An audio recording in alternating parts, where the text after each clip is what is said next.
Mike Guggino is probably the voice of reason in our band. He's kind of the rock and roller of the bunch. Also a fierce Monroe-style mandolin player, so I really appreciate kind of his traditional take on the mandolin. And then, him and Woody are like brothers, and they sing like brothers. They grew up in the Catholic Church singing in choir together, and as altar boys together. I got interested in traditional Italian music mostly because of my grandfather, who was a violin player. He played classical violin, but he always played music, and he played this one melody I'll never forget.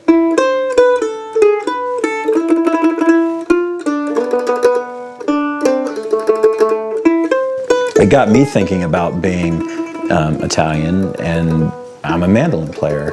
But I came into it like most mandolin players do in the United States, through bluegrass. But that song, he kind of made me think about it for a second and say, well, the mandolins actually comes from Italy, and it's the most Italian, sort of the most quintessential Italian instrument there is. And I knew there was this whole repertoire of music, this whole style of folk music that I'd never even heard or knew about. After that, I started doing a little bit of research, and there's a lot of music out there. So I actually started a group here around town with Nikki playing violin, not fiddle, and our friend Barrett Smith playing guitar.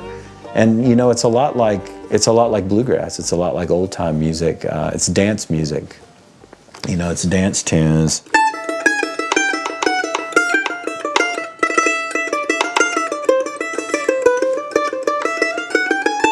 The Italian music has definitely snuck into my bluegrass playing, I think in a good way.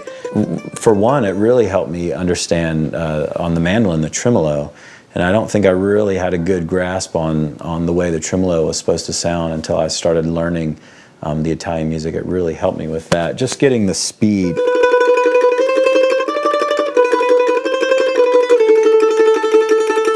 Is something I really picked up from listening to Italian players play. I think maybe another area that the Italian music is sort of crept into some of my songwriting a little bit. The song Knob Creek that you mentioned before, that's on the new record, it's in a minor key, G minor. And a lot of people had come up after the show and said, oh, that minor key song sort of sounds Greek or Italian or something. And I said, well, I didn't intend for it to be that way, but I guess it kind of does. And I think the minor key chord progression, that it sort of sounds like that. It sounds like some of the Italian tunes that we play.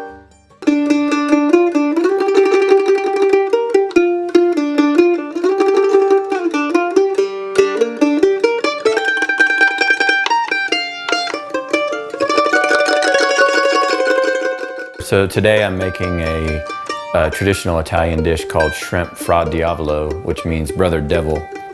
And it's a spicy shrimp with red pepper flakes and garlic and onions and tomatoes, and I'm gonna serve it over angel hair pasta. I started cooking when I was in college, really. I worked in restaurants and kitchens, and that's where I really learned how to cook. Both my father and my grandfather liked to cook as well, and so cooking always seemed like something that I wanted to do. I remember every Sunday morning after the family would go to church, we'd come home and my dad would cook like a lasagna or manicotti or just fresh pasta, something like that.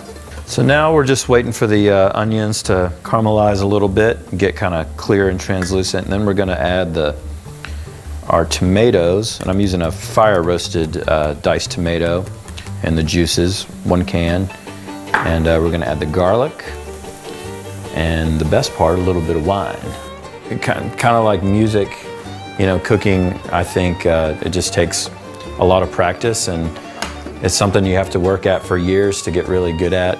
I certainly, just like music, feel like the more I do it, the better I am at it, and the more comfortable I feel doing it. And start to be creative with it, and you see a recipe and maybe you try it the way it is on the recipe for the very first time you do it, but the next time maybe you try to add your own little touch to it, your own little influence. And I certainly have done that with this dish. A little bit of more parsley at the end, and there you go, shrimp Fra Diavolo. Buon appetito.